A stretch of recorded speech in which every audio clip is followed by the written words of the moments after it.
दंसनो सावम भोक्ष्यामि नियमसारम् केवली सुत केवली भणिदम् नमो करो अनंत उत्कृष्ट दर्शन ज्ञानमय जिन वीर को कहूँ नियम सार सो केवली शुत केवली पर कथित को। श्री नियम सार जी नामक यह परम आध्यात्मिक ग्रंथ स्वाध्याय हेतु में विराजमान है। आज से 2000 वर्ष पहले इस महान पवित्र ग्रंथ की रचना आचार्य श्री कुंद देव द्वारा इसी पवित्र भूमि पर की गई और इसके टीकाकार पद्म कमलधारी देव मुनिराज है। ग्रंथ का नाम श्री नियम सार जी है। नियम से करने योग्य कार्य अपनी आत्मा में सम्यक दर्शन, सम्यक ज्ञान, सम्यक चारित्र रूपी निर्मल पर्याय, पवित्र पर्याय, मोक्ष मार्ग की पर्याय प्रकट करना, क्योंकि वह पर्याय स्वयं सुख स्वरूप है और अनंत सुख का कारण भी है।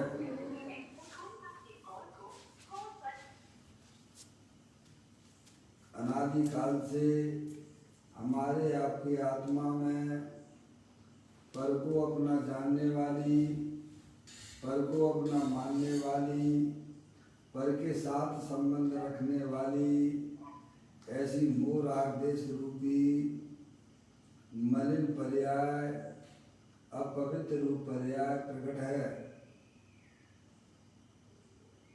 और वह पर्याय स्वयं दुख स्वरूप है और अनंत दुख का कारण भी है। ऐसी मोराग देश रूपी मलिन पर्याय का अपनी आत्मा में से उसका अभाव करना और सम्यक दर्शन ज्ञान चारित्र रूपी निर्मल पर्याय, पवित्र पर्याय, मोक्ष मार्ग रूपी पर्याय को प्रकट करना। ऐसे काल की प्राप्ति जिनवाणी माता के माध्यम से अपने आत्मा के स्वरूप को पहचानना। अपनी जो आत्म वस्तु है वह परद्रव प्रभाव से भिन्न है और अपने ज्ञानादि अनंत शक्तियों से तीनों काल विद्यमान वस्तु है। ऐसे ज्ञायक प्रभु परमात्मा का माँ जन्माणी माता के द्वारा परिचय करके तत्पश्चात शरीर रागादिक ये सब कर्मकृत वस्तुएं हैं, इनका हमारे आत्मा के साथ में किसी प्रकार का कोई संबंध नहीं है। इस प्रकार सम्यक विज्ञान पूर्वक शरीर रागादिक का लक्ष्य छोड़ के अंतरोन्मुखी उपयोग के द्वारा अपने ज्ञायक प्रभु परमात्मा में अपनापन स्थापित करना, उसी को निज रूप से जानना और उसमें ही अपनी वर्तमान पर्याय को मग्न कराना, उसे ही अनंत परमात्मा धर्म कहते हैं। देखिएगा उसकी चर्चा आचार्य भगवंतों ने, मुनिराजों ने एक एक गाथा, टीका और कलश के माध्यम से हमें अपने आत्मा के स्वरूप को समझाया है। यहाँ पर श्री नियम सार जी ग्रंथ के माध्यम से चौथा अधिकार विवाद चारित अधिकार चल रहा है, जिसमें मुनिराजों के 13 प्रकार के चारित्र की चर्चा और पंच परमेष्टि के स्वरूप को बताया गया है। अभी अभी तक अपनी चर्चा में मंगराज के 13 प्रकार के चारित्र को पढ़ा। अनंत परमात्मा, सिद्ध परमात्मा और आचार परमेष्टि की चर्चा हम आप यहाँ पर कर चुके हैं। अभी उपाध्याय परमेष्टि का स्वरूप चल रहा है गाथा नंबर 74 में। इसका पाठ करते हुए फिर अपन टीका और पूज्य गुरुदेव श्री के माध्यम से उसका भाव ग्रहण करने का प्रयत्न रहेगा। जो रत्नात्रय से युक्त निकांक्षित से भरपूर है, उपाध्याय में जिनवर कथित तत्वोपदेष्टा सूर है। कैसे उपाध्याय परमेष्टि होते हैं तो बताते हैं कि वे रत्नात्रय से संयुक्त हैं। उनकी जो आत्मा की जो पर्याय है उसमें सम्यक दर्शन, सम्यक ज्ञान, सम्यक चारित्र रूपी निर्मल पर्याय से उनकी आत्मा संयुक्त है। समझ लिया। और कैसे हैं वे उपाध्याय परमेष्टि तो कहते हैं जिन कथित पदार्थों के सूरवीर उपदेशक हैं। जैसा जैनदेव परमात्मा ने वस्तु स्वरूप बताया है, 6 द्रव्यों के स्वरूप का वर्णन किया है, वैसा ही वे जो है अपने साथ में रहने वाले साधर्मियों को उसका स्वरूप समझाते हैं, पढ़ाते हैं। उन्हें उपाध्याय कहते हैं। निशब्द होकर, सूरवीर होकर। समझेंगे आप। और कैसे हैं वे उपाध्याय परमेष्टि तो कहती हैं निकांक्षा भाव सहित, यानी किसी प्रकार की उनको ये इच्छा नहीं होती है कि मैं जिसे पढ़ा रहा हूँ और वो आके उसे हमारे पास आके दीक्षा लेना पड़े, ऐसी भी वांछा उनके आत्मा की पर्याय में नहीं होती है। वे निकांक्षा भाव स्वरूप वाले होते हैं, यानी उन्हें किसी भी प्रकार की कोई इच्छा नहीं होती है। समझ लिया। वे तो निरंतर अपनी आत्मा में मस्त रहते हैं, अस्थि की मस्ती में मस्त रहते हैं। ऐसे महामुनि दिगंबर हुआ करते हैं।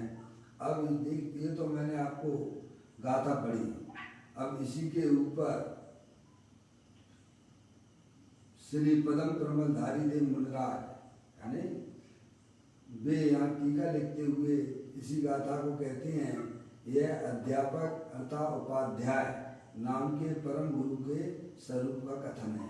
यहाँ इस गाथा में ये बात आई है। तो कहते हैं उपाध्याय कैसे होते हैं। उपाध्याय उपाध्याय परमेष्टि, नमोकार मंत्र के उपाध्याय परमेष्टि कैसे होते हैं। कहते हैं अवचलित अखंड अद्वैत परम चिद्रूप के श्रद्धान ज्ञान और अनुष्ठान रूप शुद्ध निश्चय स्वभाव रत्नात्रय वाले होते हैं। समझ में। अब कल अपन ने इसकी चर्चा पढ़ी थी कि वे कैसे होते हैं। उपाध्याय परमेष्टि तो कहते हैं अवचलित अखंड अद्वैत परम चिद्रूप के श्रद्धान है। अपना जो क्या है प्रभु परमात्मा है वो कैसा है, अवचलित है, जिसे कोई चलायमान नहीं कर सकता है। ऐसा निष्कृत स्वभावी भगवान आत्मा है। समझ। अवचलित अखंड अद्वैत परम चिद्रूप के ये आत्मा का स्वरूप बताया है कि प्रत्येक आत्मा कैसा होता है, अवचलित होता है, अखंड होता है, अद्वैत होता है और परम चिद्रूप के श्रद्धान।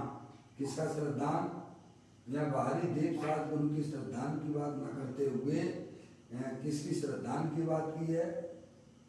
ये अपना जो क्या है प्रभु परमात्मा जो तीनों का कैसा है, अवचलित है, अखंड है, कभी खंड खंड नहीं होता है। समझ गए आप। और अद्वैत है जिसमें द्वैत बना भी नहीं होता है।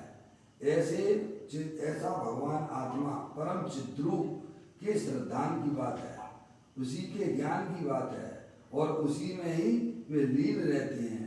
ऐसे शुद्ध निश्चय स्वभाव रत्नात्रय वाले परमेष्टि भगवान होते हैं। यहाँ भैया पहली बात कल अपन ने जो चर्चा की थी मौसी, किसके ज्ञान और श्रद्धान और रमणता की बात है। अजय भाई किसके ज्ञान, श्रद्धा और रमणता की बात की जा रही है? अपने आत्मा की बात की जा रही है। अपने आत्मा का जो स्वरूप है कैसा है? अविचलित है, कभी भी चलायमान नहीं होता है। समझे आप? निष्कृत स्वभाव भगवान आत्मा है ना, आत्मा में एक शक्ति है ना, 23वें नंबर की शक्ति है ना, निष्कृत स्वभावी आत्मा। समझे ना? चार गति 84 लाख योनियों में अपना आत्मा रहा, लेकिन किस रूप में रहा? तो कहते अविचलित रूप से रहा। निष्कृत स्वभावी आत्मा निष्कंप रहता है सदा। ये आत्मा का वास्तविक स्वरूप है। कैसा भी शरीर इस 4 गति 84 लाख योनियों के आत्मा के संयोग में आया हो, पर वह तो तीनों काल अविचलित रूप से रहा है। कैसे भी रागादिक परिणाम पर्याय में रहे हों, लेकिन वह भगवान आत्मा तो अविचलित रूप से रहा। मौसी लाइन पर हो, मौसी अरे हाँ ना तो बोलो, मम्मी। हाँ पापा बिल्कुल, जागृति चाहिए भाई साहब। अगर आप लोग सो जाओगे तो मुझे भी सोना पड़ेगा फिर, है नहीं? हाँ मौसी लाइन पे है नहीं? है कि मौसी लाइन पर तो है, पर पता नहीं अभी कहाँ है वो। समझ में आया? चलिए ध्यान दीजिए क्या कह रहे हैं। कैसे उपाध्याय परमेष्टि होते हैं? नमोकार मंत्र में उपाध्याय परमेष्टि का क्या स्वरूप होता है उसकी बात कर रहे हैं। ठीक है, तो उपाध्याय परमेष्टि कैसे होते हैं? तो परम ब्रह्मधारी देव महाराज उसका स्वरूप बताते हैं कि उपाध्याय परमेष्टि जो होते हैं वे अविचलित, अखंड, अद्वैत, परम चिद्रूप के श्रद्धान, ज्ञान और अनुष्ठान रूप शुद्ध निश्चय स्वभाव रत्नात्रय वाले होते हैं। यानी अपने ज्ञायक प्रभु परमात्मा का श्रद्धान, ज्ञान और उसमें ही वे रमण करते हैं, ऐसे उपाध्याय परमेष्टि होती है। क्योंकि अपने आत्मा का जो स्वरूप है अविचलित है, अखंड है, अद्वैत है। मैंने आप अविचलित का मतलब ये है चलायमान नहीं होना, निष्कंप स्वभावी आत्मा, निष्कृत स्वभावी आत्मा निष्कंप रहता है सदा। ऐसी निष्कृत स्वभावता के कारण से, शक्ति के कारण से वह भगवान आत्मा कभी भी चलायमान नहीं होता है। समझ रहे हैं आप? ऐसे गायक प्रभु परमात्मा का ज्ञान और श्रद्धान है। समझ रहे हैं आप? जिस जीव की पर्याय में होता है वह जीव सम्यक दृष्टि जीव होता है। क्या? जिस जीव की पर्याय में अपने गायक प्रभु परमात्मा का ज्ञान और श्रद्धान होता है वह सम्यक दृष्टि जीव होता है। और जिसकी पर्याय निरंतर अपने गायक प्रभु परमात्मा में रमण किया करती है वे मुद्राज का स्वरूप होता है। समझ गए आप? निरंतर सब है चालू है, आप तो देखिए उधर। समझ में आ गई भैया? अब देखिएगा यह क्या कहा, नंबर 1 की चर्चा चल रही है। कल अपन ने जो पढ़ा था, मम्मी कहाँ है बेटा? पापा मम्मी कहाँ है? ध्यान दीजिए भैया, सोने के लिए नहीं लगाया है सभी लोगों को। पारसमणि, पारसमणि, हाँ उनको जागृति रखना भैया है। हाँ क्या कहते हैं? अविचलित, अखंड, अद्वैत, परम चिद्रूप के श्रद्धान, ज्ञान और अनुष्ठान रूप शुद्ध निश्चय स्वभाव रत्नात्रय वाले परमेष्टि उपाध्याय परमेष्टि होती है। सबसे पहले उन्होंने ये बताया। लोगों को ये तकलीफ रहती है सब आत्मा आत्मा ही बातें करते। यहाँ देखो ना, अधिकार आपका जो है क्या नाम है? अधिकार का नाम व्यवहार चारित्र अधिकार। व्यवहार चारित्र अधिकार का नाम है। समझ गए आप? है, लेकिन व्यवहार की बात ना करते हुए सीधे सीधे उन्होंने कहा इस समय निश्चय की बात करते हुए, निश्चय के बिना व्यवहार होता नहीं है। प्रश्न ये है क्या, निश्चय के बिना व्यवहार की उत्पत्ति नहीं हो पाती है। क्या कहा, व्यवहार, निश्चय के बिना व्यवहार की उत्पत्ति नहीं होती है। व्यवहार यानी स्वभाव, और जो व्यवहार होता है आत्मा के ज्ञान श्रद्धान के बिना, वह तो वास्तव में बाल व्रत और बाल तप की संज्ञा में जाता है। इसीलिए सबसे पहले आत्मा को जाने बिना, आत्मा को पहचाने बिना किसी भी जीव का इस संसार चक्र का अभाव नहीं हो सकता है। अभाव तो नहीं होगा, उसकी पर्याय में अतीन्द्रिय आनंद की प्राप्ति भी नहीं होगी। वह जीव कभी भी सुखी नहीं हो सकता है। समझ गए आप? क्योंकि आत्मा का जो स्वरूप है वह वीतराग आनंद स्वरूप है, सुख स्वरूप है। समझ आप? इसीलिए यहाँ कहते हैं कि उपाध्याय परमेष्टि के स्वरूप को समझाते हुए पदम प्रमलदायी देव मुनराज कहते हैं कि ये उपाध्याय परमेष्टि कैसे होते हैं, तो कि अवचलित अखंड अद्वैत परम चिद्रूप के श्रद्धान की बात की है, उसी के ज्ञान की बात की है। देखो बाहर के देव शास्त्र रूप पर परमात्मा की श्रद्धान की बात नहीं है, वो तो श्रद्धान उसमें गर्वित हो जाता है। क्या जिसे आत्मा का दर्शन हो रहा है उसे अलिन परमात्मा की दर्शन होती है। क्या जिसे अपने आत्मा का दर्शन नहीं है, अपने आत्मा की प्रतीति नहीं है, भले ही वह भगवान की कितनी भी बढ़िया पूजा करता हो बाहर में, समझे नहीं आप, उसमें उसे भगवान के दर्शन नहीं होती है। आत्मा के दर्शन के बिना भगवान के दर्शन अलिन परमात्मा की नहीं हो सकती है, क्योंकि आत्मा जो वस्तु है वह स्वयं परमात्मा स्वरूप है। घट घट अंतर जिन बसे, घट घट अंतर चैन, मध्य मध्य के 500 मत वाला समझे नहीं। यानी अंतरोन्मुखी उपयोग के द्वारा अपने गायक प्रभु परमात्मा का ज्ञान और श्रद्धान करना। मैं चेतनेश्वर वस्तु हूँ, ये शरीर राग आदि सब कर्मकृत वस्तुएं हैं, इनका हमारे आत्मा के साथ में किसी प्रकार का कोई संबंध नहीं है। तो ऐसे होते हैं उपाध्याय परमेष्टि। कैसे होते हैं कि अवचलित अखंड अद्वैत परम चिद्रूप के श्रद्धान ज्ञान, और उसमें ही उनकी पर्याय अनुष्ठान लिखा है।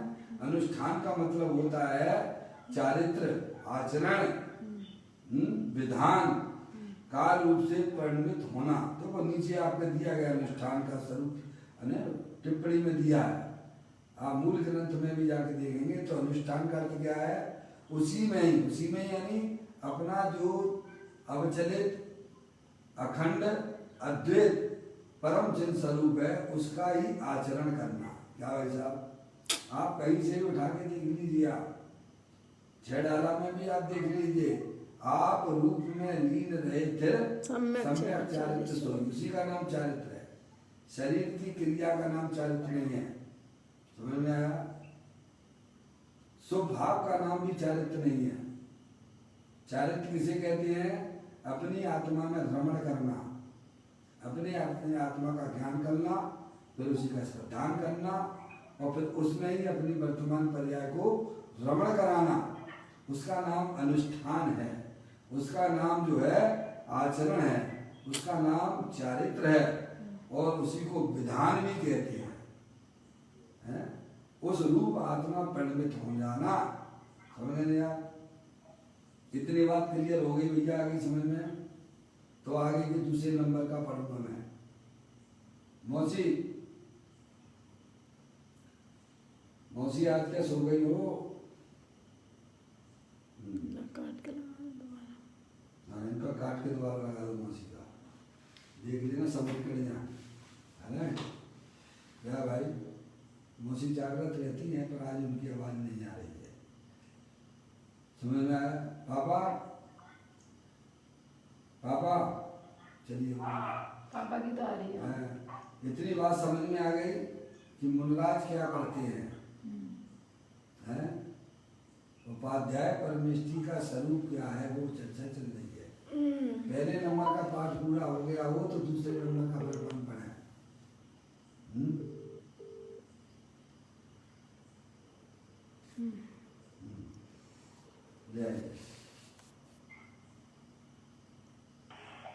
मौसी हम देखना मौसी को आवाज लगा। हाँ? मौसी को लगा। मौसी जागृत हो गई? हेलो पानी की आवाज आ रही। पानी का मौसी, आपके लिए मैंने 5 मिनट से मैं आपको पुकार रहा हूँ। हाँ, आप सो गई थी क्या? दूसरा काम कर रही थी?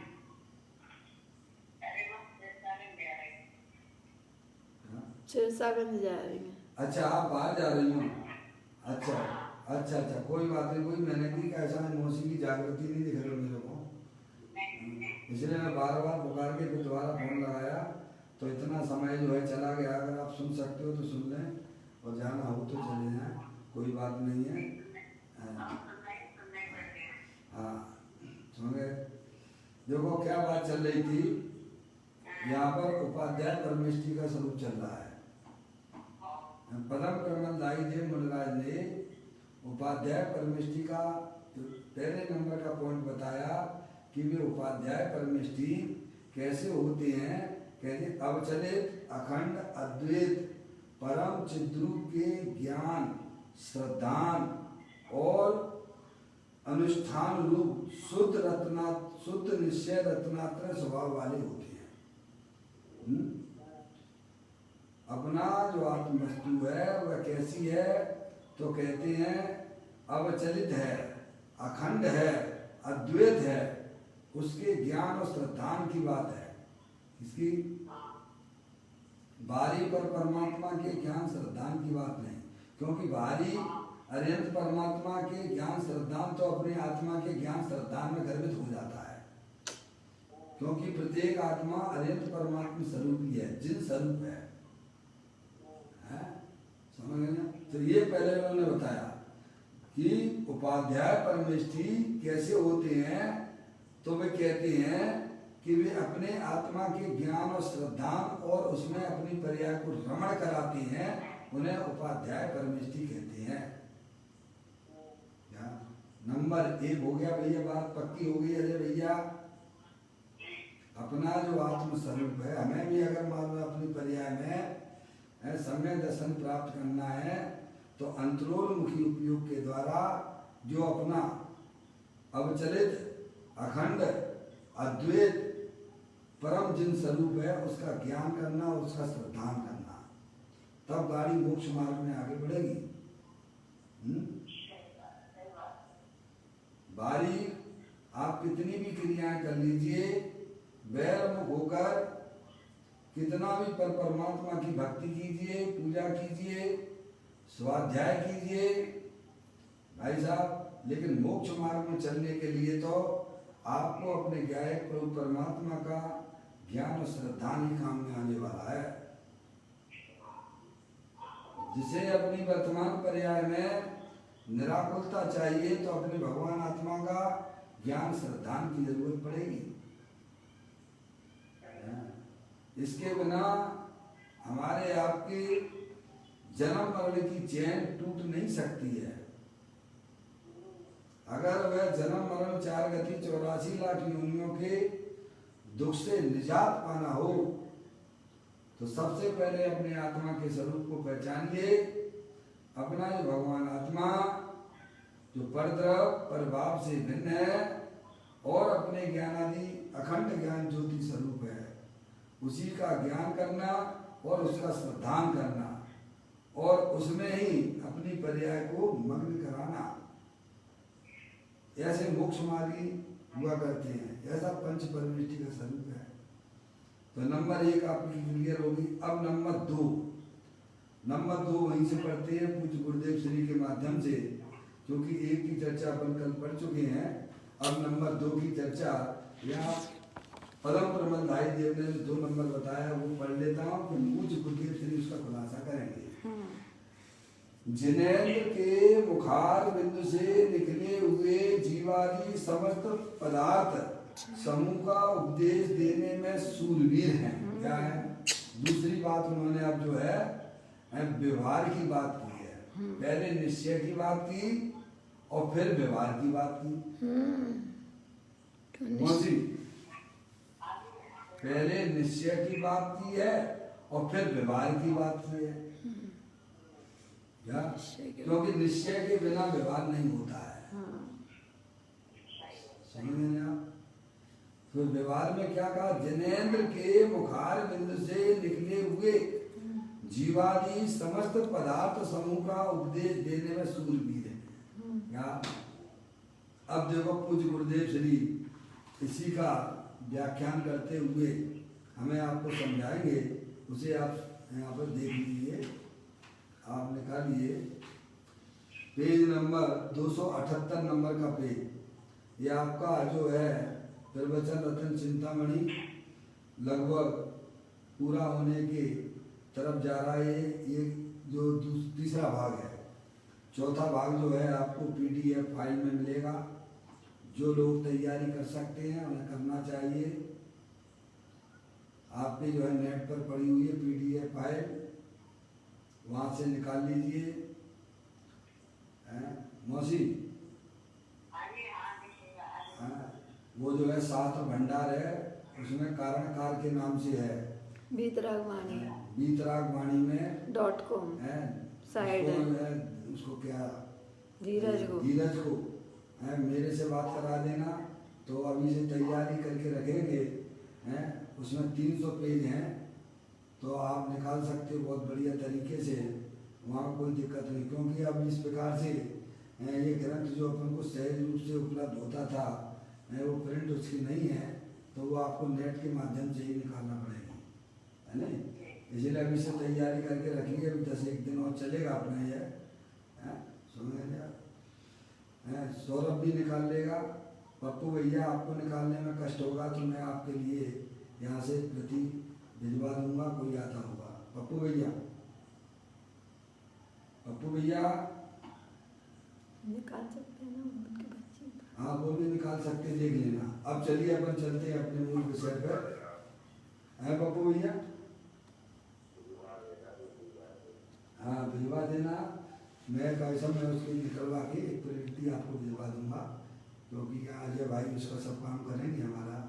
देखिएगा, यहाँ निकालिए 278 नंबर के पेज पर आप देखिए। आप जिनेंद्र के मुखार बिंदु से निकले हुए जीवादि समस्त पदार्थ समूह का उपदेश देने में सूरवीर हैं।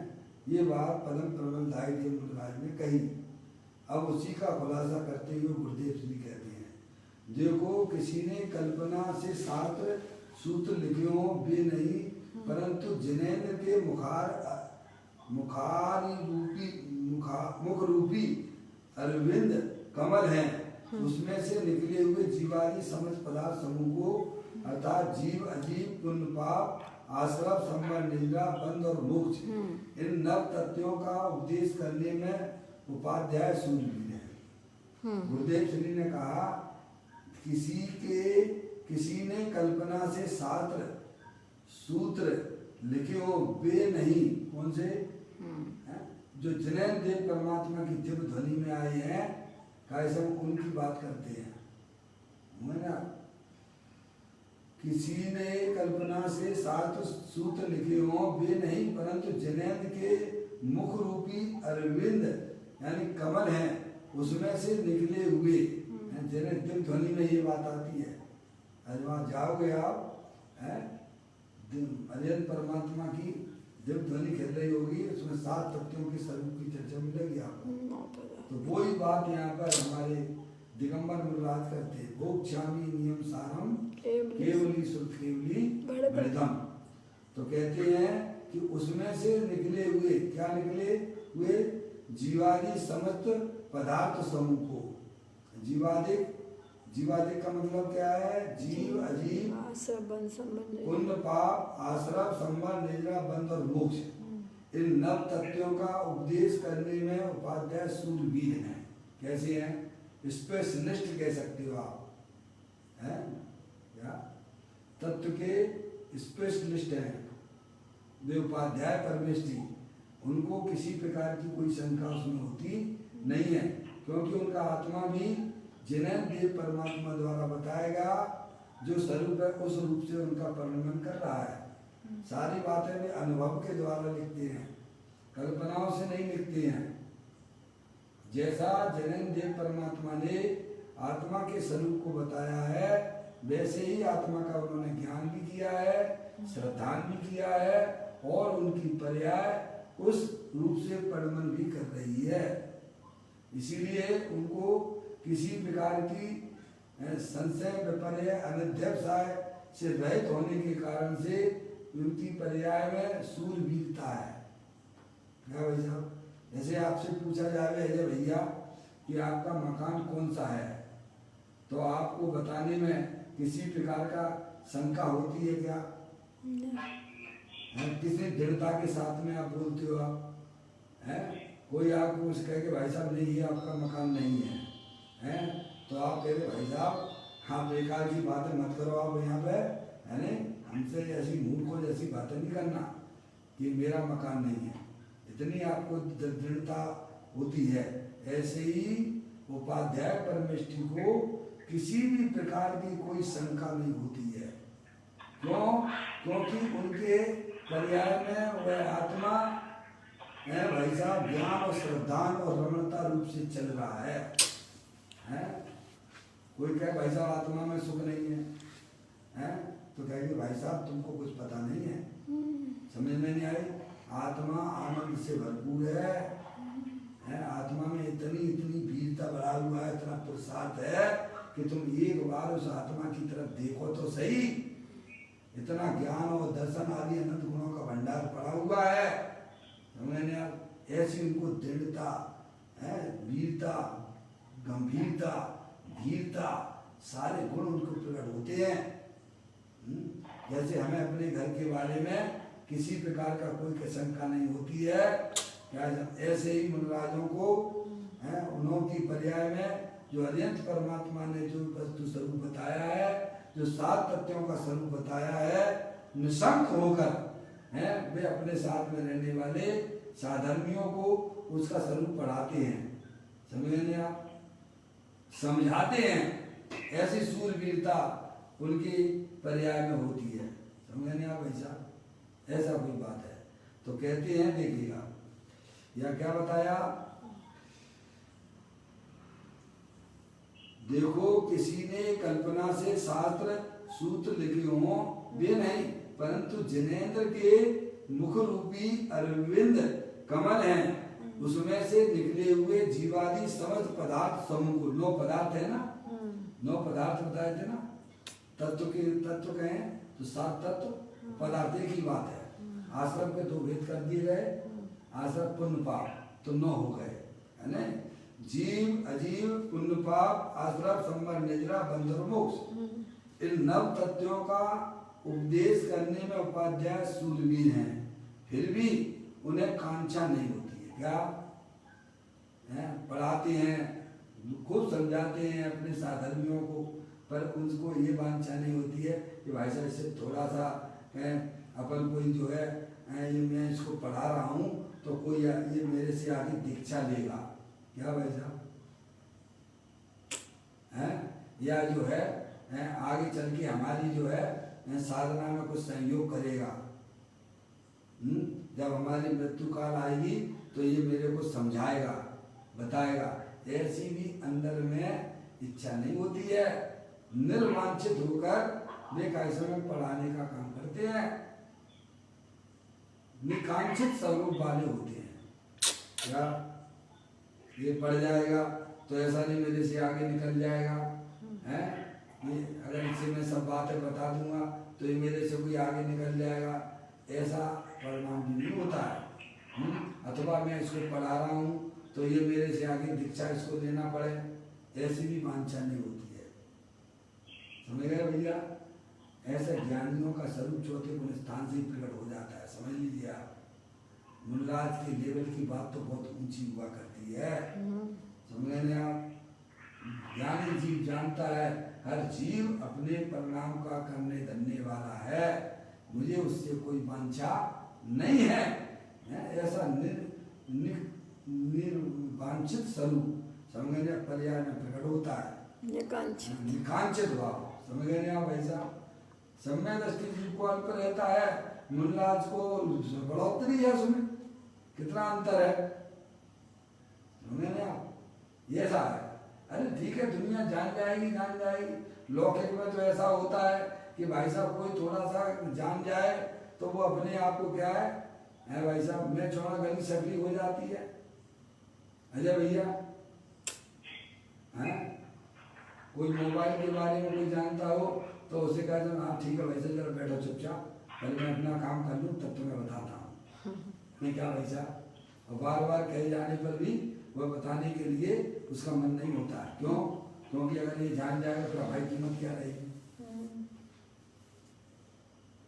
समझ में आएगा ना? कोई बिजनेस की कला आ जाए तो वह जो है नखड़े करता है।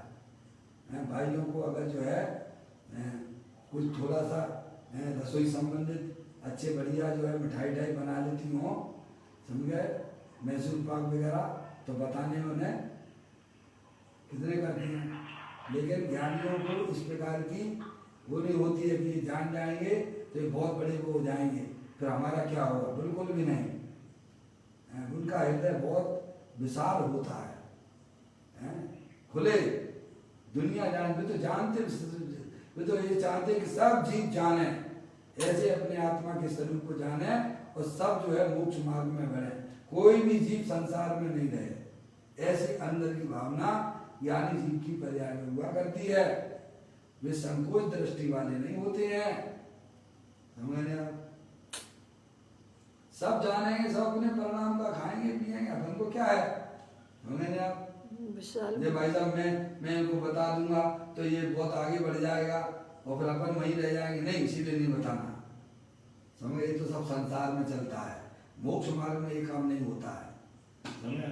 मोक्ष मार्ग की जीव तो अंदर के खुले हुए हृदय से जगत के समस्त जीवों को जो अनंत परमात्मा ने बताया है वह खुले दिल से, खुले मन से भाई साहब तथ्यों का प्रचार प्रसार करता है। उसकी पर्याय में किसी प्रकार की संकोचपना नहीं होता है और किसी प्रकार की कोई अपेक्षा भी नहीं होती है।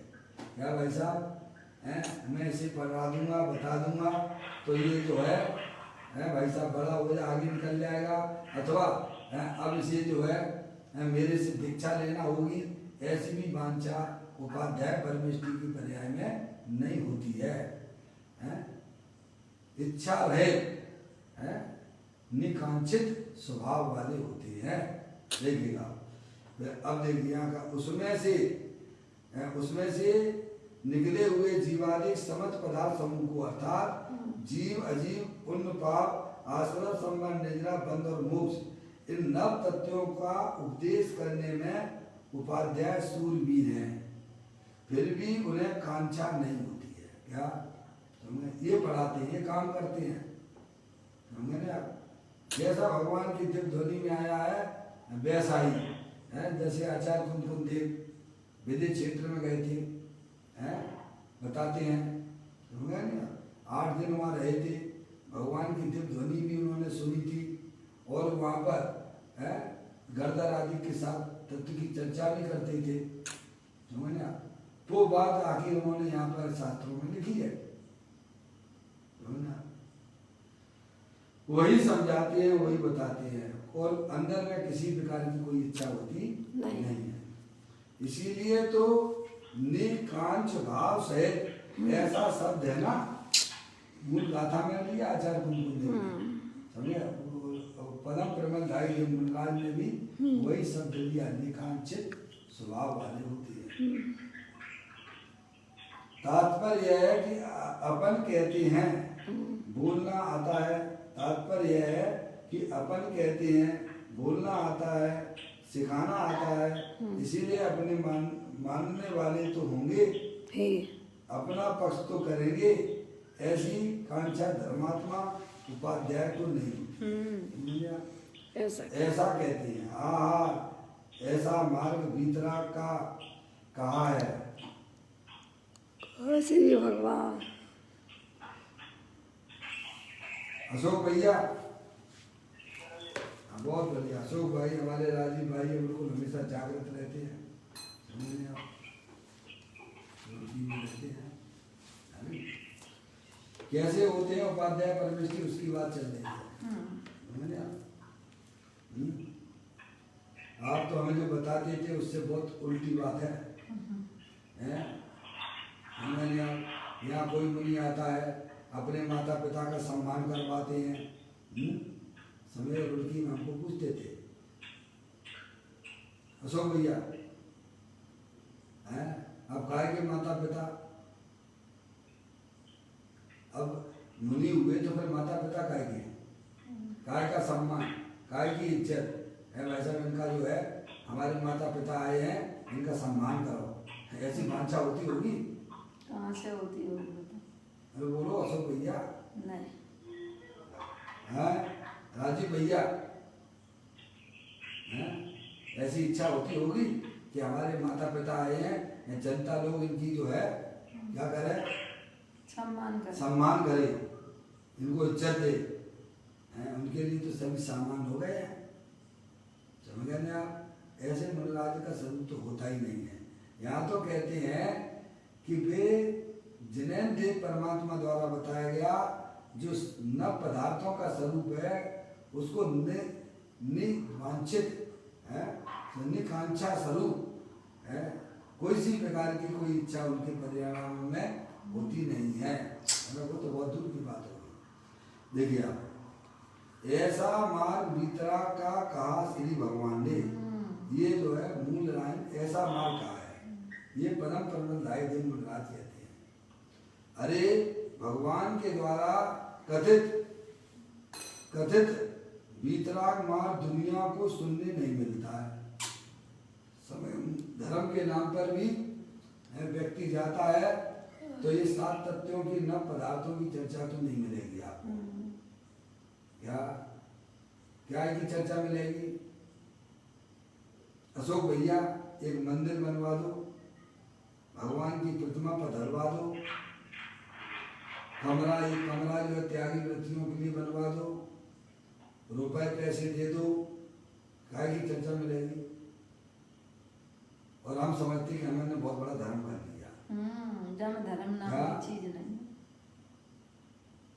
हेलो, क्या नहीं है धर्म की, ये चर्चा मिलेगी धर्म के नाम पे, और ज्यादा होगी तो भगवान की भक्ति करो, पूजा करो, शांति धारा करवा, क्या भाई साहब, शांति धारा करवा लो, है? ये चर्चा मिलेगी आपको? ये चर्चा नहीं मिलेगी। जो वस्तु स्वरूप है, जो अनंत परमात्मा की दिव्य ध्वनि में आया है कि अपना भगवान आत्मा नव पदार्थों से भिन्न है, समझ में आया भाई साहब? नव पदार्थों के स्वरूप को भी बताते हैं, जीव क्या है, जीव क्या है, पुण्य पाप क्या है, संबर निर्जला मोक्ष की का क्या स्वरूप है, उसको उसकी बातें नहीं करेंगे। बाकी की आप फिजूल की बातें करवा लीजिए आप, जो हमारे कोई मतलब की नहीं है, समझ में आ भैया? दिन रात आत्मा का चिंतन, मृदु संभाषण में वही कथन, निर्वस्त्र दिगंबर काया से प्रकट हो रहा अंतर मन, समझ में? मुनराज तो बस यही, अगर बात करेंगे, चर्चा करेंगे, देखो जो है पद्मनंदी आचार्य देव हुए ना, पद्मनंदी आचार्य देव अपने ग्रंथ में लिखते हैं, जब ब्रह्मचर्य की बात आती है, उसमें ब्रह्मचर्य अधिकार है ना, तो ब्रह्मचर्य की जब बात आती है तो वे कहते हैं जगत के जीवों मुझे माफ करना, कि ब्रह्मचर्य का स्वरूप तो अपनी आत्मा में रमण करना है। क्या कहते हैं? क्यों हमारे पास जो चीज है वही हम तुम्हें बता सकते हैं, और तुम्हें अच्छी नहीं लगती है तो तुम मुझे माफ कर देना। मौसी, वो तो ऐसा कहते हैं, अरे तुमने भाई ब्रह्मचर्य ले लिया है, और अपनी आत्मा को तुम जानते नहीं हो, अपनी आत्मा को पहचानते नहीं हो, अपनी आत्मा में मस्त नहीं रहती हो, इसे हम ब्रह्मचर्य नहीं कहते हैं। क्या तुम तो शरीर की क्रिया को ब्रह्मचर्य माने बैठे हुए हो। अगर तुम्हें हमारी बात बुरी लगती हो तो हम तुमसे क्षमा मांगते हैं, क्योंकि हम तो मोक्ष मार्गी हैं। क्या कहते हैं? हम तो मोक्ष मार्गी हैं, इसीलिए हम तुम्हें कहे समय सत्य महाव्रत के धारी हैं। हम तुम्हें वही बात बताएंगे जो अरिहंत परमात्मा की दिव्य ध्वनि में आया है। अपनी आत्मा को अपना जानना, अपनी आत्मा को अपना मानना और अपनी आत्मा में ही मस्त होना, इसका नाम ब्रह्मचर्य है। ब्रह्म स्वरूपी आत्मा में रमण करने का नाम ब्रह्मचर्य है। और तुम्हें हमारी बात अगर बुरी लगी हो तो सभी जो है भाई साहब, जो भारी ब्रह्मचारी लोग हैं, ये मुझे माफ करना। मौसी है ये है। ये बातें आज कल मिलना बहुत दुर्लभ हो गई हैं। 7 तथ्यों की चर्चा नहीं करेंगे, फिजूल की राजनीति की बात करेंगे। फिजूल की कैसे में कुछ नहीं तो कोरोना वायरस के ऊपर ही करेंगे, कुछ नहीं तो कैसे देखिए जो आत्मा के लिए बिल्कुल भी हितकारी नहीं है, समझिए। थोड़ी बहुत धर्म की चर्चा भी करेंगे भाई साहब, तो बस भारी लक्ष्य लेके ही बात पूरी खत्म कर देंगे। है कैसे ग्रस्त जीव आता है अपना व्यस्त जीवन में से 1 घंटा निकाल के आता है, तो कम से कम से ऐसी बातें तो करो जो उसकी आत्मा के लिए कल्याणकारी हो। इसे समझाएं कि भाई साहब तुम मनुष्य नहीं हो, तुम चेतनी सर भगवान आत्मा हो। क्या भाई साहब? अजय भैया, ये बात आना चाहिए थी। अब ये बात ना आकर दूसरी बातें आ जाती हैं। और समय थोड़ा सा निकाल के गया है भाई साहब अपने व्यस्त जीवन में से, हैं हाँ ठीक है भाई साहब दे देना, चलो दान दे दिया, कमरे बनवा लिए, भगवान को पधरवा दिया, है हो गया, अपने आप को धर्मात्मा समझने लग जाता है। तो यहाँ कहते हैं भगवान के द्वारा कथित वीतराग मार्ग दुनिया को सुनने को नहीं मिलता है, जिसमें 7 तथ्यों की चर्चा हो, 6 द्रव्यों के स्वरूप की चर्चा हो, 4 अभाव की चर्चा हो, अपने 47 शक्तियां जो आचार्य अमृतचंद देव ने बताई हैं उनका स्वरूप समझने वाली चर्चा हो। वो चर्चा तो हो गई गौण, तो गौण क्या करते ही नहीं है। एकांत एकांत एकांत एकांत, बैरमुखी बैरमुखी बैरमुखी बैरमुखी बैरमुखी होकर बात करते हैं, क्योंकि उनकी पर्याय खुद बैरमुखी है। करेंगे तो कहाँ से करेंगे? सही बात है। अब जिसकी पर्यायी जो ऐसी बातें करने लग गया है कि भाई साहब हम निर्वस्त हैं, हमें ही अपने आत्मा का अनुभव नहीं होता है, तो तुम कपड़ा वालों को कहाँ से हो जाएगा? जो और सुन लो आप बातें, जबकि ग्रंथ में सब पूरी लिखा पड़ी है कि चारों गतियों में सम्यक दर्शन सम्यक ज्ञान की प्राप्ति होती है, आत्मा की अनुभूति होती है, नारकी जीवों को भी होती है, त्रियंच गति के जीवों को भी होती है, तो मनुष्य को क्यों नहीं होगी भाई साहब? सही बात है। त्रियंच गति के जीव कर सकते हैं, नारकी जीव कर सकते हैं, मनुष्य नहीं कर सकते हैं। तुम्हें भी नहीं हो रही तो तुमने निकाल दिया, उसमें से निकाल दिया कि भाई साहब हम निर्वस्त हैं, हमको ये आत्मा की अनुभूति नहीं होती है, तो तुम कपड़ा पहनने वालों को कहाँ से होगा? उसको बिल्कुल महाराज जी जो कह रहे हैं कुछ सही कह रहे हैं। क्या भाई साहब क्या कहते हैं? और रूपम और धुनि, धुनि का बस शब्द सुना है? रूपम और धुनि है। जैसे कोई जो है ऊंट की तारीफ कर रहा हो, है और रूपम है, तो उसने बहुत बढ़िया है, तो वो यहाँ वो सही कह रहे हैं। अजय भैया मूल बात नहीं पकड़ेंगे, मूल बात को नहीं समझाएंगे, जबकि आत्मा के लिए बहुत ही समझने के लिए बहुत सुलभ है। और सुने तो पहले मैं इनके यहाँ पे गया था, रुड़की में गया था, अभी तो है अशोक भाई टाइम पर है, दूसरा नया मंदिर बना था वहाँ पर कैसे में जो है अपना शाम के टाइम पे 10 धर्मों पे स्वाध्याय होता था। उन्होंने वहाँ कुछ भाई हमको मिले, 4-5 भाई सीढ़ियों पे ऊपर, कहने लगे पंडित जी साहब इसमें हमारी क्या गलती है? क्या कहते हैं जी? अब हमें धर्म समझ में आता कि जो आप हमें धर्म समझाना चाहते हो, बता रहे हो कि धर्म किसे कहते हैं। 4-5 दिन के बाद बोले थे वो लोग कि धर्म किसे कहते हैं, ये बात अब हमें समझ में आ रही है। पर पंडित जी साहब इसमें हमारी क्या गलती है? आप बताओ। हमें तो धर्म यही समझाया कि भगवान की पूजा करो, भक्ति करो, क्या समझ रहे, दान दे दो, हमें तो यही धर्म के नाम पे समझाया गया। इसमें हमारी क्या गलती है? हमने की बिल्कुल आपकी गलती है। आपको तलाशना चाहिए था, देखना चाहिए था। आप जाते हो बाजार में, मार्केट में सामान लेने जाते हो तो आप क्या जहाँ से उठाए वहाँ से लेके चले जाते हो। हमने कहा भाई साहब वहाँ से ले लेना, तो आप वहीं से लेके आओगे क्या? हैं बताइए, आप हमारे कहने से ले लोगे क्या? आप लौकिक में तो बहुत चतुर होते हो और फिर कहते हैं हमारी क्या गलती है। वाह, कैसे गलती नहीं है? आपके पास में ज्ञान है, आप समझदार हो, संगीत पंचेंद्री हो, हैं तो धर्म किसे कहते हैं आप विचार करना चाहिए। सुनिए जाके, जहाँ अपने आत्मा की बातें होती हैं कम से कम उनको सुनो तो कि ये क्या कह रहे हैं। अब सुनोगे ही नहीं, बैठोगे ही नहीं, चर्चा ही नहीं करोगे, हैं तो भाई साहब उसमें आपकी गलती नहीं तो किसकी गलती है? समझ में आया? तो यहाँ ये कहते हैं कि वे जो है ये बातें मिलना बहुत दुर्लभ है। भगवान के द्वारा कथित वीतराग मार्ग दुनिया को सुनने नहीं मिलता है। उसे तो उससे उल्टा मार्ग सुनने मिलता है, उल्टा मार्ग सुनने को मिलता है और उसे सत्य मान लेते हैं। क्या मान लेते हैं? बस सब महाराज के ऊपर छोड़ दिया, जैसे भगवान के ऊपर छोड़ दिया। भगवान तेरे ही भरोसे मैंने नैया डाल दी। क्या तो तुम्हारी नैया तो डूबने वाली है पक्के में। भगवान ने कभी नहीं कहा कि तुम हमारे आश्रय से रहो। भगवान तो ये कहते तुम अपनी तरफ देखो, हमारी तरफ बिल्कुल मत देखो। ये भगवान का आदेश है, उपदेश है और एक नहीं सुनते हो। समझ आप? भगवान कभी भी अपने किसी भी कैसे भक्त को जो है भक्त बना नहीं लेना चाहते हैं।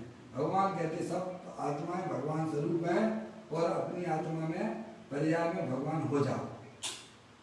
ये भगवान का उपदेश है, आदेश है, संदेश है। तो कहते हैं कि भगवान के द्वारा कथित वीतराग मार्ग दुनिया को सुनने नहीं मिलता है, उसे तो इससे उल्टा मार्ग सुनने मिलता है और उसे सत्य मान लेते हैं। अरे रे जिंदगी चली जा रही है भाई, बाहर में कोई शरण नहीं है। यदि कोई शरण हो तो भगवान आत्मा का है। देखो सीधा लिखा हुआ है, आप देखेंगे हमारे भावना में पंडित जयचंद जी साहब ने लिखा, शुद्ध आत्म और पंचगुरु जगमई शरणों दोय, मोय उदय जी की वृथा आन कल्पना होई। हमारे भावना में है कि नहीं मौसी? शुद्धात्म और पंचगुरु जगमई शरणा दो। सबसे पहले शरण में किसका नाम दिया है? शुद्धात्मा। निश्चय की बात की है। आत्मा के लिए अगर कोई शरणभूत है तो अपना पहले सबसे पहले शुद्धात्मा है। और जब वह पर्याय अपने आत्मा में पूर्ण रूप से स्थिर ना हो पाए तो पंच परमेष्टि की शरण में जाना। जैसे लड़की को शरण, विवाहित लड़की को शरण कौन है? उसका पति सबसे पहले, सबसे पहले उसका पति शरण हुआ करता है। और अगर वह भाई साहब किसी कारण से थोड़ा घर में तो होते ही रहते हैं तो अपने माता पिता के यहाँ चली जाए और ज़्यादा दिन फिर वहाँ नहीं रुके। ज़्यादा दिन रुक गया तो पूरे समाज में भी चर्चा का विषय हो जाएगा। थोड़ी बहुत का ऐसा भैया चलो ठीक है, अब चलो समय निकल गया, अब चलिएगा। समझ लेंगे आप? ऐसे ही आत्मा की पर्याय को अगर कोई शरण है तो निश्चय से अपना शुद्धात्मा है और व्यवहार से पंच परमेष्टि है। और व्यवहार के पंच परमेष्टि भी यही कहेंगे कि भाई साहब अपनी आत्मा में जाओ, अपनी आत्मा में रहो, हमारे पास तुम्हें कुछ मिलने वाला नहीं है। वे ही वास्तविक सच्चे पंच परमेष्टि होते हैं। समझ गए आप?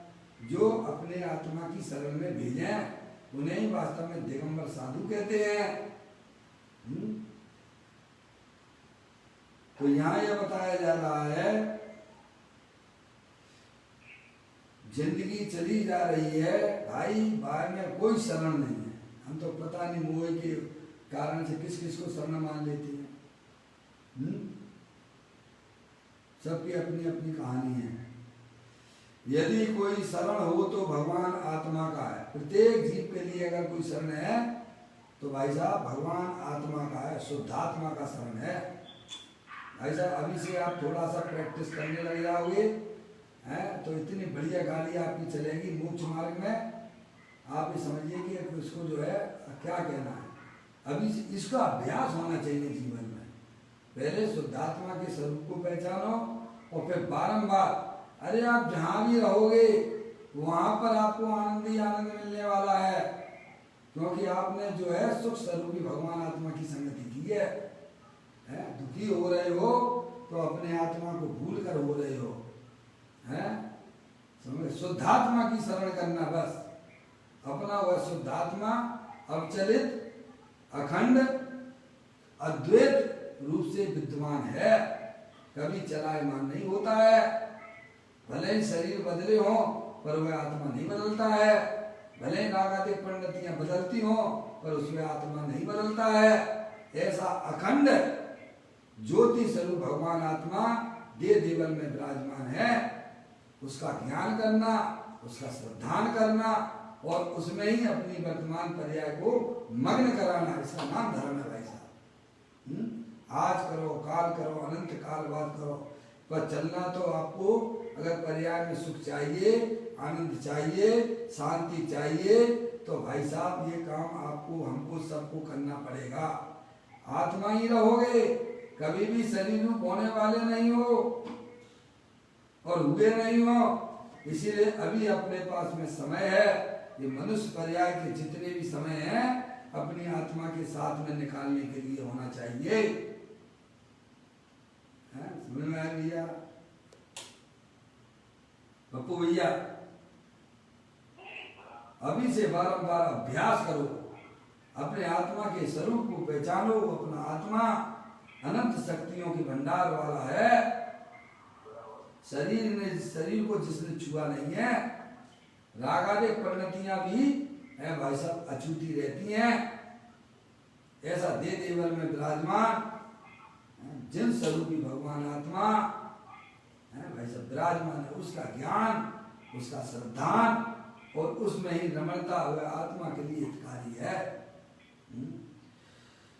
कहते हैं जिंदगी चली जा रही है भाई, बाहर में कोई शरण नहीं है। यदि कोई शरण हो तो भगवान आत्मा का है, अर्थात अपना स्वरूप है, तथा उसके आश्रय से प्रकट हुए सम्यक दर्शन, सम्यक ज्ञान, सम्यक चारित्र रूपी स्वभाव रत्नात्रय शरण है। ये बात हमें समझाई। अब चलिए आगे आप। यहाँ कहते हैं कि उपाध्याय प्रकट स्वभाव रत्नात्रय वाले हैं। यहाँ कहते हैं इस गाथा और टीका में कहते हैं कि उपाध्याय प्रकट स्वभाव रत्नात्रय वाले हैं और भगवान के मुखार बिंदु में से निकले हुए नव पदार्थ के उपदेश में शूरवीर हैं। परंतु ऐसे स्वभाव रत्नात्रय वाले हों वे उपाध्याय उपदेश में शूरवीर हैं, ऐसा कहना है। तात्पर्य यह है कि उपाध्याय निश्चय स्वभाव रत्नात्रय वाले नहीं होते और मात्र उपदेश देने में ही समर्थ होते हैं, ऐसा नहीं है। कोई ऐसा मानता हो कि नहीं पंचम काल है, मुनिराज को यहाँ पर जो है भावलिंगी संत नहीं है, क्या भाई साहब? ऐसे नहीं होते हैं। अभी तो यही चलेगा, तुम्हारे कहने से नहीं चलेगा।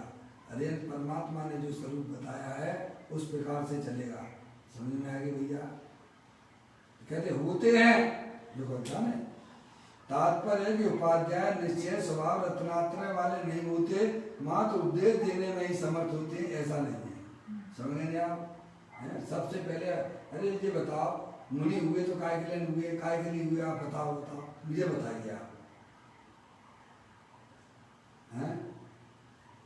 व्यक्ति अगर मुनि हुआ है तो काय के लिए हुआ? अपने आत्म कल्याण के लिए हुआ कि लोगों को दूसरों को समझाने के लिए हुआ है। तो उसका प्रयोग नहीं कर रहा। अरे यहाँ तो शास्त्रों में ऐसा लिखा हुआ है कि मुनिराज तो निरंतर अपनी आत्मा में मग्न रहते हैं। जब कोई बाहर में धर्म का लोभी व्यक्ति आता है, धर्म समझना चाहता है, तो उनकी पर्याय में अगर राग है समझो, तो वे उसका उपदेश देते हैं।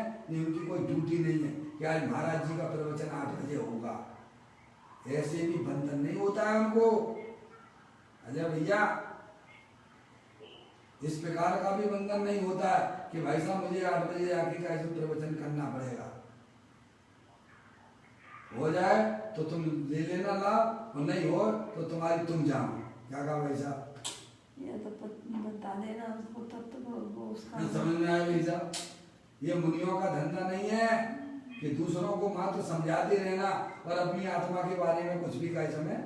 अरे यहाँ तो कहते हैं आत्मा में निरंतर मग्न रहते हैं। और जब थोड़ा सा भी अगर कैसा धर्म का लोभी धर्म समझना चाहता है, तो उनको अंदर में से राग संतुलन कसाय का उदय भी चल रहा है, तो वे उपदेश देते हैं, भाई साहब समझने वाले को समझाते हैं, नहीं समझने वाले को बिल्कुल नहीं समझाते हैं। समझ आप? तो ऐसे नहीं होते हैं। देखिए आप कहते हैं भाई साहब यहाँ पर, इसीलिए तो पहले यह कहा है, इतनी बात आई ना, उपाध्याय निश्चय स्वभाव रत्नात्रय वाले नहीं होते, मात्र उपदेश देने में समर्थ होते हैं, ऐसा नहीं है, ऐसी बात नहीं है। पहले में अपनी आत्मा के बारे में सब कुछ उन्होंने कैसा में संयोग में और पर्याय में राग आदि परिणतियाँ छोड़ी हैं, तो अपने ज्ञाय को परमात्मा के लिए छोड़ी हैं। सबने पहले अपना कल्याण करना। घर में आग लगी हो तो बताओ आप क्या करोगे? आप बताओ ईमानदारी से अजय भैया। घर में अगर भयंकर आग लगी हो तो आप क्या करोगे? पानी की घन वर्षा करेंगे। पहले अपनी जान बचाओगे कि परिवार वालों की जान बचाओगे? अपनी हैं? अपनी जान बचाने की पड़ी रहती है। समझ में आया? ऐसे ही मुनिराज जो है भाई साहब धर्म का उपदेश देते रहे, ऐसा नहीं है। पहले अपना आत्म कल्याण करो। वे कहते मुझे परम विशुद्धता की प्राप्ति हो। मैं टीका भी लिख रहा हूँ, मैं अगर लोगों को समझाता भी हूँ तो समझने में हमारा लक्ष्य अपने ज्ञाय परमात्मा की तरफ होता है। समझ रहे आप? पहले अपनी आत्मा को बचाओ, इस संसार सागर से निकालो। दूसरा समझने की उसकी योग्यता होगी तो समझ लेगा। पूज्यपाद स्वामी तो ऐसा लिखते हैं कि भाई साहब दूसरों को समझाने का जो है परिणाम वह पागलपन है। क्या कहते भाई साहब? दूसरों को समझाने का उपदेश देने के पास अगर आप जाओगे समाधि तंत्र में तो ये कहते हैं कि भाई साहब धर्म का उपदेश देना हम उसे पागलपन समझते हैं। मौसी पूज्यपाद स्वामी जी लिखते हैं दूसरों को समझाने का परिणाम वह एक पागलपन है। बोलिए उसको पागलपन की संज्ञा दी है उन्होंने। क्यों पागलपन क्यों है मौसी? क्योंकि समझने वाला समझता नहीं है। जिसे हम समझाना चाहते हैं वो तो समझता नहीं है, और जो समझ का पिंड है उसे क्या वो दिखता नहीं है। तो बता मेरा उपदेश देना पागलपन नहीं है तो क्या है? सही बात है। हैं?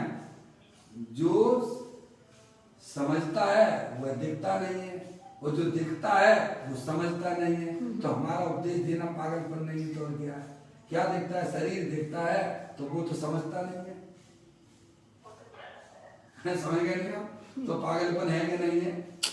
शरीर तो जानता भी नहीं है, समझता भी नहीं है, और आत्मा है वो समझ के पिंड है सो दिखती नहीं है। तो हमारा उपदेश देना भी पागलपन है। समझ गया वैसा? मुनिराजों का ये कोई काम नहीं होता है। ऐसी वृत्ति चौथे गुण स्थान में भी उपलब्ध हो जाती है, उसका आंशिक रूप उत्पन्न हो जाता है। भाई साहब लोगों सबको समझाने लगो, सबको समझाने, अरे समझना हो समझो, सब भाई साहब अपने अपने परिणाम का खाते हैं। समझे? अपना अपना काम करो भाई साहब, पहले अपनी रक्षा कर लो, अपनी सुरक्षा कर लो, और फिर जो हो जो है चलने दो गाड़ी। स्वाध्याय स्वयं के लिए होता है, समझाना भी स्वयं के लिए होता है। दूसरों के लिए जो अगर करते हैं उनकी नैया नियम से डूबने वाली है। देखिएगा पूरी चर्चा करते हैं, समय भी हो रहा है आपका। आज थोड़ा अब अपन जल्दी थोड़ा बैठा करेंगे, 35 पे अपनी स्वाध्याय चालू हो जाए 4:30-35 पर, तो जो है सभी को थोड़ा दिक्कत नहीं आएगी। देखिएगा तात्पर्य है उपाध्याय निश्चय स्वभाव रत्नात्रय वाले नहीं होते और मात्र उपदेश देने में ही समर्थ होते, ऐसा नहीं है। इसीलिए तो पहले यह कहा है कि वे शुद्ध निश्चय स्वभाव रत्नात्रय वाले हैं। देखो यहाँ पाठ में ही कहा है, सबसे पहले का स्वभाव रत्ना शुद्ध निश्चय स्वभाव रत्नात्रय वाले हैं, यह पाठ में ही कहा है। रणत्व संयुक्ता, और फिर कहा जिण कहिए पत्थर दिशाए सूला। शुद्ध निश्चय स्वभाव रत्नात्रय वाले उपाध्याय ऐसा पहले लिया और फिर यह लिया कि वे जिनेन्द्र के मुखार बिंदु से निकले हुए जीवादिक समस्त पदार्थ समूह का उपदेश करने में सूरवीर है। यद्यपि उपाध्याय का उपदेश अर्थात वाणी तो वाणी के कारण निकलती है, क्या है? वे उपाध्याय परमेष्ठी है, वाणी निकल रही है तो वाणी का कर्ता नहीं मानते अपने आप को। वाणी उस समय स्वयं अपनी योग्यता से निकलती है। वाणी है भाई साहब, तो ओट है ना, तालू है ना, इसके कारण से शब्द नहीं निकलते हैं। अरे अंदर में होने वाले रागादिक परिणामों के कारण से भी शब्द नहीं निकलते हैं। उस समय उस भाषा परिणा के उद्गम परमाणुओं की उन भाषा रूप से परिणाम होने की योग्यता थी, उसके कारण से निकलते हैं। इसीलिए वे अपने आप को वाणी का कर्ता धर्ता भी देखते नहीं है। अब ऐसा सबने भेद ज्ञान हो ज्ञान की पर्याय में तो काम बनता नहीं, तो कहीं ना कहीं यह जीव पकड़ में आ जाएगा, मिथ्या का सेवन कर लेगा। कहते हैं वाणी तो वाणी के कारण निकलती है, परंतु उपाध्याय के ज्ञान के 600 में इतनी सूरवीरता है कि उनके ज्ञान का 600 में इतना है कि वे भगवान के द्वारा कहे गए पदार्थों को समझाने में समर्थ हैं। समझे आप? यह कहना है भाषा तो भाषा के कारण निकलती है, परंतु उपाध्याय के ज्ञान के 600 में ऐसी दशा आती है कि वे इस प्रकार सूरवीर से समझाते हैं। परंतु जो शुद्ध निश्चय स्वभाव रत्नात्रय वाले होते हैं वे उपाध्याय समझाने में समर्थ है। इस प्रकार से दूसरे नंबर की चर्चा हमने आपने पढ़ी। अब तीसरे नंबर की चर्चा जो अपने पदम प्रमलधाई देव मुल्लाय ने टीका में की है, उसको बात पढ़ रहा हूँ। कल इसकी चर्चा पे अपन पूज्य गुरुदेव श्री के माध्यम से समझने का प्रयत्न करेंगे। तीसरी चर्चा कल की होगी समस्त परिग्रह के प्रत्याग स्वरूप जो निरंजन निज परमात्म तत्व उसकी भावना से उत्पन्न होने वाले परम वितराग सुखामृत के पान में सन्मुख होने से ही निष्कांच भावना सहित है। इस प्रकार की चर्चा तीसरे नंबर की कल अपन प्रारंभ करेंगे। अभी अपना समय हो गया। निज निधि निज में बताई ये अनंत अनंत उपकार है, उसके लिए जिन वाणी माँ को वंदना शतबार है, वंदना शतबार है। 9 बार अनुकर्मण